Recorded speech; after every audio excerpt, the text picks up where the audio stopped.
Hello bachcho, let's read the question, and the question says which of the following statement is true, and the options are A, silicon exhibit 4 coordination number in its compound, B, bond energy of F2 is less than Cl2, C, Mn3 oxidation state is more stable than Mn2 in aqueous state, and D, element of 15 group show +3 and +5 oxidation states. तो चलिए सबसे पहले हम इस question के लिए की concept देख लेते हैं. For this question, we must know that, so for statement A, it is coordination number. Coordination number क्या होता है? Number of ligands surrounding the central atom. तो अगर हम सिलिकॉन को देखें, सिलिकॉन के पास वैलेंस इलेक्ट्रॉन्स तो 4 होते हैं, ठीक है, लेकिन इसके पास क्या होता है? Vacant D orbitals. Vacant D orbitals होने की वजह से जो इसका मैक्सिमम कोऑर्डिनेशन नंबर हो जाता है, मैक्सिमम कोऑर्डिनेशन नंबर जो सिलिकॉन का हो जाता है वो क्या हो जाता है? 6. सो द फर्स्ट स्टेटमेंट ये कहती थी कि silicon exhibit 4 coordination number, but ये स्टेटमेंट क्या हो जाएगी?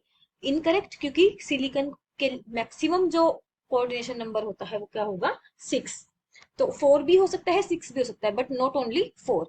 Next statement is bond energy of F2 is less than Cl2.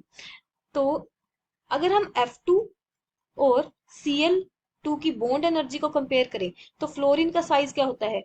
Small. Small size होने के कारण रिपल्शन क्या होगी? ज्यादा. रिपल्शन ज्यादा होने के कारण बॉन्ड दूर दूर जाएंगे, तो बॉन्ड लेंथ ज्यादा होगी. बॉन्ड लेंथ ज्यादा होगी तो बॉन्ड को तोड़ना इजी होगा. तो हम ये कह सकते हैं जो इसकी बॉन्ड एनर्जी है will be less as compared to Cl2. Okay, so bond energy of F2 is less than Cl2. So this statement is correct. Next हमें given था Mn3 plus oxidation state is more stable than Mn2 plus.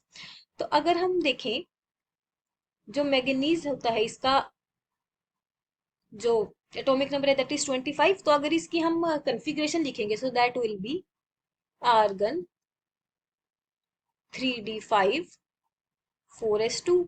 अगर हम Mn3 positive की लिखेंगे तो वो क्या हो जाएगा? Argon 3d4. और अगर हम Mn2 पॉजिटिव की देखें तो वो क्या हो जाएगा? Argon 3d5. अब हमें स्टेबिलिटी देखनी है किसकी ज्यादा होगी. अगर हम Mn3 प्लस में देखें तो यहाँ पे अगर हम d ऑर्बिटल्स में इलेक्ट्रॉन्स फिल करेंगे सो that will B 1 2 3 and 4. And अगर Mn2 पॉजिटिव में देखें तो ये यहाँ पे क्या हो जाएगा? Like this 1 2 3 4 and 5. तो यहाँ पे हम देख सकते हैं कि जो d ऑर्बिटल है वो क्या है? Half field.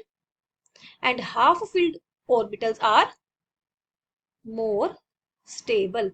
सो Mn+2 जो है वो ज्यादा स्टेबल होगा than Mn in +3 oxidation state.